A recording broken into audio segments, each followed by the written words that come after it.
Welcome to our first edition of Campfire Stories. We are your hostesses, Devora and Cinder, here to make even your darkest nightmares come true.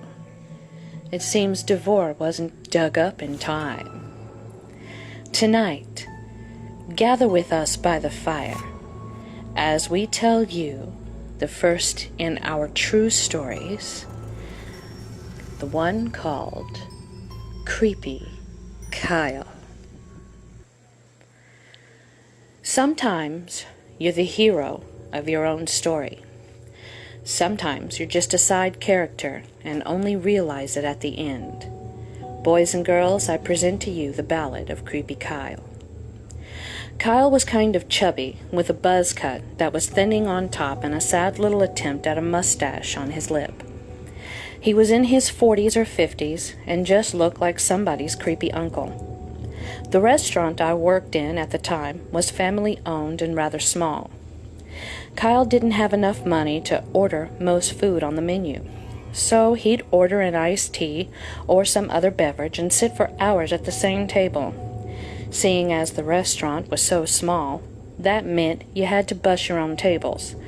So getting Kyle in your seating was a special brand of hell. It didn't help that he wouldn't leave more than $1 tip, no matter how much he claimed to like the service. We were all favored with his affections at one point or another. Things he would do across the board: touch you on the arm a lot while ordering. I'm talking 20 to 30 times a minute. Pull ponytails, tuck his tip directly into your pocket, etc. If you made eye contact, he was your best friend for life. God help you if you smiled at him. And since he was never rude or short with us, we thought we just had no social awareness and wrote him off as harmless. But Alice knew better. Alice was 19, blonde and petite. Poor girl became the focus of Creepy Kyle's affections. He would always make some excuse to stand by the hostess podium so he could talk to her. He never said anything overtly sexual, but you could tell he was hitting on her and not letting her work. We would always have to tell him to leave her alone because new people had to come in, and she couldn't seat them with Kyle chewing her ear. The management refused to do anything about it because he hadn't crossed a line that they saw. Poor Alice had to suffer in silence. Things escalated over a period of a few months. He sent alcohol to the hostess podium. May I remind you, Alice is on the job and 19? He told another server that my short hair was cuter and that her hair should be short too, and whipped out a pair of scissors out of nowhere. Seriously, we couldn't see where he had been keeping them, and playfully mimed cutting a lock of her hair. The surfer playfully ran after him, not really playfully though, as he ran away and hid in the back while we dealt with him. He surprised me in the bathroom. We had no public restrooms, so the waitbots basically had to go in this little closet beside the kitchen. I was washing my hands and screamed when I saw him in the mirror. He was all like, "Hee, the door was unlocked," when he shouldn't have even been there in the first place. I was shaking while I reported it to the manager, who told me to take my 10. And Kyle was still there when I came back, so I just went home. And he kept trying to bring us food from other restaurants. This is more what the fuck than creepy. But the fact was that none of us were ever going to sample anything that had been through his hands first. It was actually a lot worse for Alice at the time. But none of us knew it because she kept mum about the stuff that happened outside the restaurant. He had somehow obtained her phone number and was calling her up to invite her out to sport events and other stuff like that. Sometimes he would hang around after the restaurant closed to try to see her. Usually, one of us would give her a lift to the bus stop, as she had no car, and there was no way we would let her go alone. One day, he was at the bus stop waiting for her, and the person giving her a lift drove away before she spotted him. When the bus was late, she decided to ditch the stop and walk. He decided that meant they were walking together and followed her for half an hour. She was scared of telling him to leave, so she tried outrunning him. He always caught up. Finally, she ducked inside a store and called one of the other servers to take her home. Things hit the fan over the course of 2 days. Day 1, I was walking down the street with my earbuds in. I was doing some lazy Saturday shopping, mostly just walking around and enjoying the sunshine.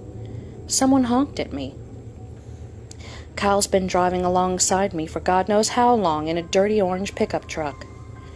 I just stand there like a frozen deer while he teases me about how loud my music was. Then he says, "Hop in the truck, sweetie. I'll give you a ride." I couldn't do anything but shake my head. I quickly ducked into the nearest store and stayed there for 2 hours. I'd go browsing in the aisles furthest away from the store, then check out the window every once in a while. I think he kept circling, because sometimes the truck was there and sometimes it wasn't. After he left, I ninja'd my way to my car and promptly drove to a friend's house and stayed there for hours. Day 2. Guess who's seated in my section?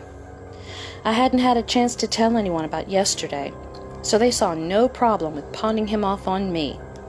My insides fill with dread as I give this fucker his complimentary water and prepare for hours of creeptitude.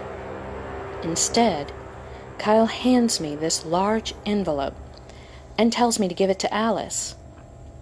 It's pink and has ribbons printed on it so it looks like a wrapped present. I'm surprised I even managed to pick it up. My skin was crawling so bad. Kyle gets up and leaves at this point, so I'm almost relieved. I didn't really want to give the envelope to Alice. I didn't learn what was in it until much later, and I still feel guilty about it today. After I knocked off, I handed the envelope to Alice and explained the situation, telling her it was probably best not to open it. She did after I was gone. It was a hardcore porn mag.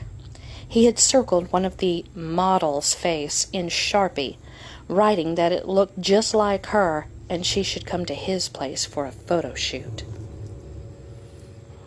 Alice sat down one of the managers and laid everything out for them. The managers basically told her it was more trouble than it was worth to deal with the police, and that it was really her problem. Alice quit that night.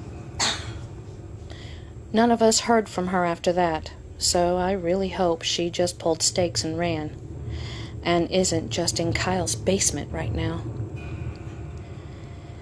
After she left, Kyle kept coming in, so the servers basically banded together and told management that if they didn't ban him, we would walk out together. During Sunday brunch, that finally got his attention. Kyle would still try to come into the restaurant and talk all buddy-buddy with us, and we'd immediately turn him away at the door. Thankfully, he'd leave without a fuss. I didn't get the full story for some time, and when I did, it scared the shit out of me. I was only part of someone else's horror story, and I regret I didn't do more to protect them. So Kyle, get the fuck out and stay out.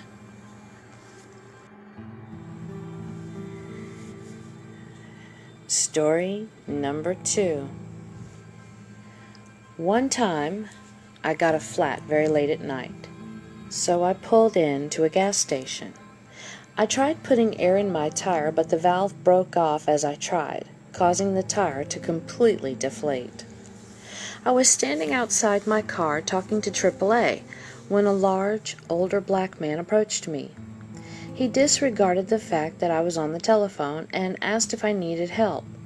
A little weirded out, I smiled politely and thanked him, but told him I had AAA and they would take care of me. He insisted that he would help me and gestured towards a silver car parked in the shadows, telling me he would drive me anywhere. I again thanked him and told him no. He then said he was there to buy a soda and did I want anything? At this point, I was fed up and a little scared, so I firmly told him he needed to go buy his soda, and I was going to get in my car now. He walked off, and I locked myself in my car, and the dispatcher at AAA, who had been on the phone for the entire conversation, asked if I wanted her to call the police. I told her no, it was fine. I didn't want to come across as sounding racist. God, I was an idiot. I've since learned the difference between racism and looking out for your well-being. Well, the woman from AAA said, you might not think you're in danger, but I'm concerned. So I'm bumping you to the top of the list. We hung up and I sat in the car, very bored. At this point I noticed my new friend had come out of the store and was standing about 20 feet from my car, staring at me. I thought this was bizarre, and I started feeling a little nervous. I made sure my doors were safely locked, and over the next 20 minutes or so, I would take sidelong glances in his direction to see if he was still there. Eventually he disappeared, and I heaved a sigh of relief. Then suddenly I saw him again, and he stepped back inside the store and was crouched behind a window cling, staring directly at me. And this was too much. Racism or no, I was fucking freaked out, so I called 911. 911, what's your emergency? I explained the situation, and so the officer told me, okay, I'll dispatch an officer to you immediately. Oh, no, that won't be necessary. I don't want to waste anyone's time. Could you please just stay on the phone with me until the tow truck gets here? That way, if he approaches me again, I can show him I'm on the phone with the police. All right, sweetheart. Can you tell me exactly where you are? Well, sure. I'm at the Hess on Colonial and Mercy Drive, it looks like. And the dispatcher paused. Miss, I don't mean to alarm you, but I need to let you know. You are currently stranded at one of the most dangerous intersections in the country. I'm dispatching an officer immediately, but you need to promise that you won't exit your car for any reason and do not hang up the phone until either a police officer or your tow truck is there. So, I stay on the phone, nervous, but not really thinking anything would happen. I'd occasionally glance back at the store to see if Mr. Creeper was still there, until finally, yes, he disappeared. Good. I told the dispatcher, very relieved by this turn of events, when suddenly the man somehow appeared in front of my car. He was walking right towards me, straight into my headlights. Then he reached down to adjust his pants and bam! Yup, right there. Pulled his penis out. Oh, I burst into tears, and I started shouting into the phone what was happening, and I averted my eyes to the steering wheel because I didn't want to look at it. Now, since I was looking at my steering wheel, it came as quite a surprise when he appeared at my passenger door and tried to force his way in. But adrenaline is a funny thing. I felt like no longer a broken victim. Now, I was pissed.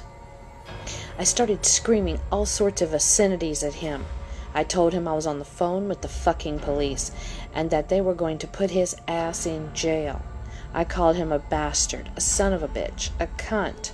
The poor 911 dispatcher must have thought I opened my door to scream at him. So she in turn was screaming at me to shut the door and wait for the cops. After maybe 3 minutes of screaming at him, he seemed to realize that I wasn't responding favorably to his attempts of wooing the gentle lady that I am. He strolled towards some gas pumps about 10 feet away and stayed there.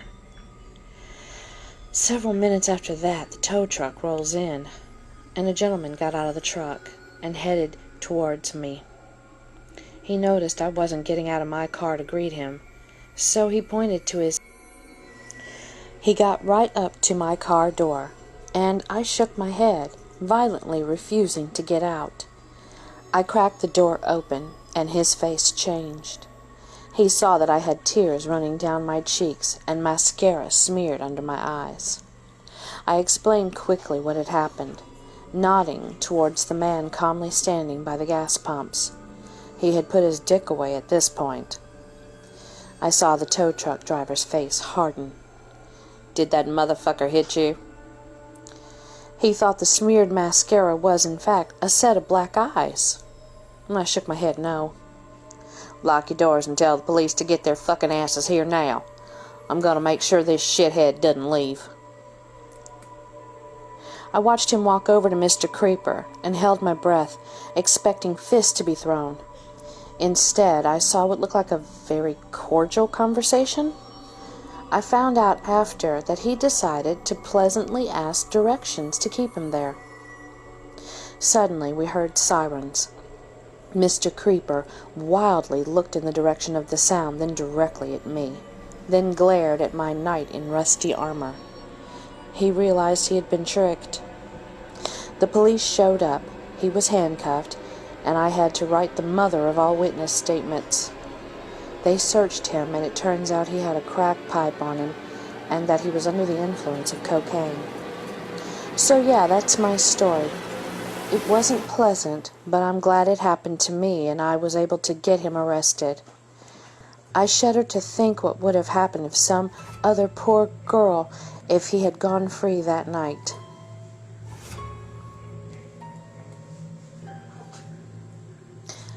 Number 3. My grandmother used to tell the story about how she used to love riding on this old, rickety wooden roller coaster as a child. It was seriously frightening just to be on this thing. It had these big stabilizing beams that went over the tracks every so often, which were quite low, and there were no seat belts or real restraints at all. And if a tall person stood up, you could easily touch these beams as you passed by. Stupid teens used to make a game of standing up and hitting them with their hands. So Grandma said she was still pretty young when she was there later in the evening, and a group of drunken sailors got on the ride with her. She sat in the back so she didn't have to be near them, and when the ride was at its fastest, one stood up to see if he could sit down before the beam conked him. He was decapitated, and his head landed in the cart near her. She never rode a roller coaster again.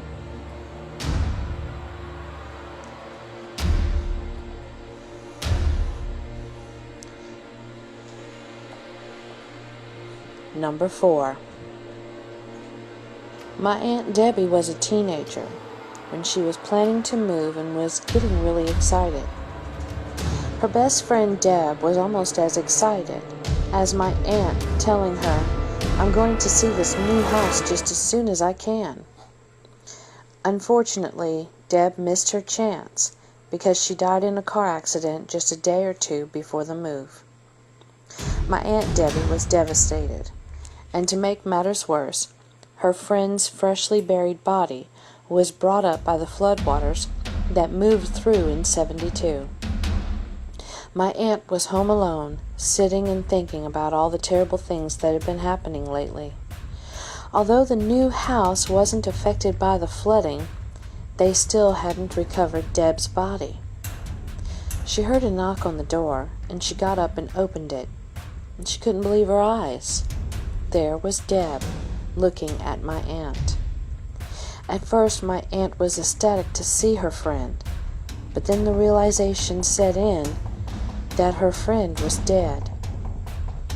Deb started walking toward the entryway, and my aunt let her inside. Deb walked around inside, looking in the rooms, and then she turned around and left.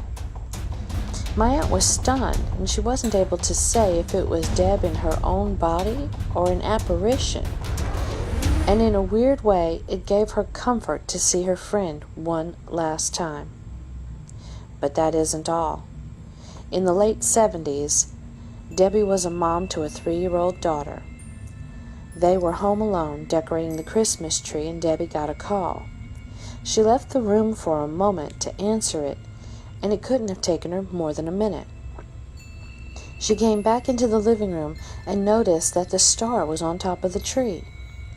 Her 3-year-old was still hanging decorations around the bottom, the way 3-year-olds do. My aunt asked her, "Honey, how did you get that star on top?" Without missing a beat, my cousin answered, "Deb helped me."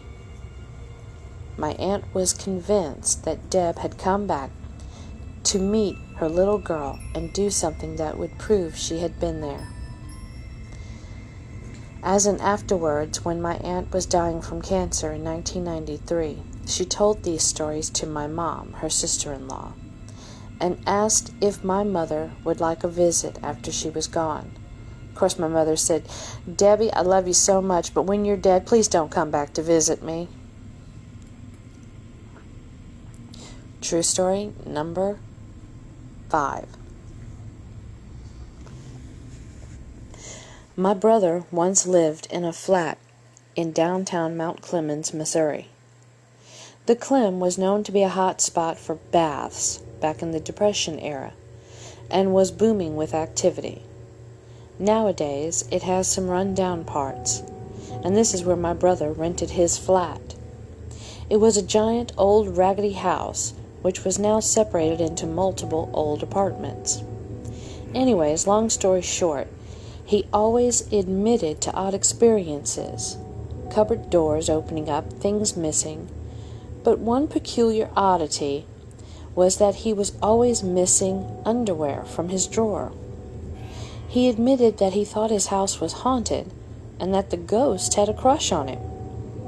Never anything violent or disturbing, just odd things.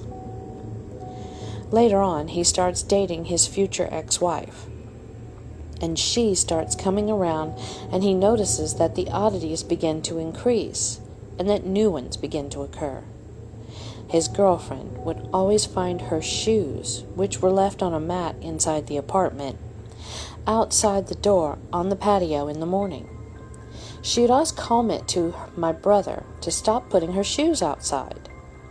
He knew it wasn't him and had an idea of why the shoes kept ending up outside, but admits he was in kind of a denial. Plus, he didn't want to frighten her. Besides, it wasn't hurting anything, right? Well, things started getting worse. He comes home from work, and his girlfriend was staying there while he was gone. Claims that the stove burner kept lighting itself. She'd walk into the kitchen, and it'd be lit. She'd turn it off, and shortly later, it'd be lit again. Then, one night, my brother wakes up in the middle of the night and sees his girlfriend sitting at the end of the bed. Not just sees, but feels her near his feet, staring at him. He calls out for her to come back to bed, but she doesn't respond. So he calls out louder, telling her to come to bed and asking, "What's wrong?" His girlfriend then asks, "What is he doing?" He turns, and she is sleeping next to him. But when he turns back, no one is at the end of the bed. Now he's freaked out, but doesn't want to scare his girlfriend from coming over to his place. So a few nights later, they're both sleeping, and he wakes up to his girlfriend screaming. He looks over, and she's sleeping, but she's thrashing around, holding on to her neck. He doesn't see anything, so he starts yelling and shaking her to wake up. After a few shakes, she wakes up crying and terrified. She starts telling my brother about how real her dream felt, that a woman was strangling her, telling her to get out, that she doesn't belong there, and to leave her man alone. Her neck had red marks on it, possibly from herself trying to defend herself. But they believe it to be something else.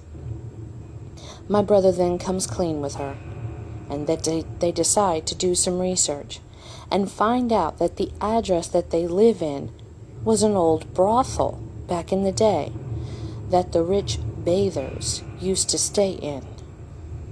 My brother lived in that house for a few more weeks before he could locate a new place. She never came back to stay the night, and he never experienced anything aggressive while there. Still kind of fucked up, though. I know my brother, and I can tell when he's lying. This shit was legit, and when she talked about it, you could see how shaken up she was. Number 6. When I was very young, maybe 3 or 4, I was at a BMX race meet with my dad and my brother. I thought I was a big girl and insisted that my dad let me walk the couple of 100 meters down the hill to the snacks van to get an ice cream. Since the whole walk and me standing to buy the ice cream was all inside of my dad, he said okay and gave me some coins and sent me down the hill. I went down and stood in line, and the lovely ladies helped me, and I got the ice cream I wanted. I was smiled at by the couple of people lined up behind me to make purchases, and I grinned all the way back up the hill while I enjoyed my ice cream. As I sat down under our little tarpaulin tent shade, set up to eat the rest, I heard this loud boom. The snack van exploded into a huge fireball, and the 2 ladies that worked there and 2 of the people who had stood in line behind me had died. Apparently, one of the huge gas cylinders on the side of the van that powered the burners inside had sprung a leak and just went up. I dropped my ice cream and ran and hid under the tarpaulin at the back of the tent, and apparently was screaming for hours. My dad really had to struggle to get me out and home. I don't remember too much of it really, but I do remember the fireball and being able to feel the heat of it. And oddly, I'll always remember the faces of the ladies who gave me my ice cream and the people in line behind me.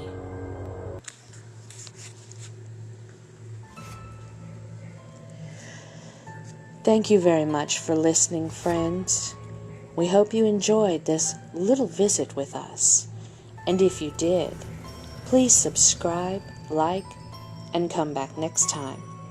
And remember, everyone, there is nothing in the dark that wasn't there in the light. Right?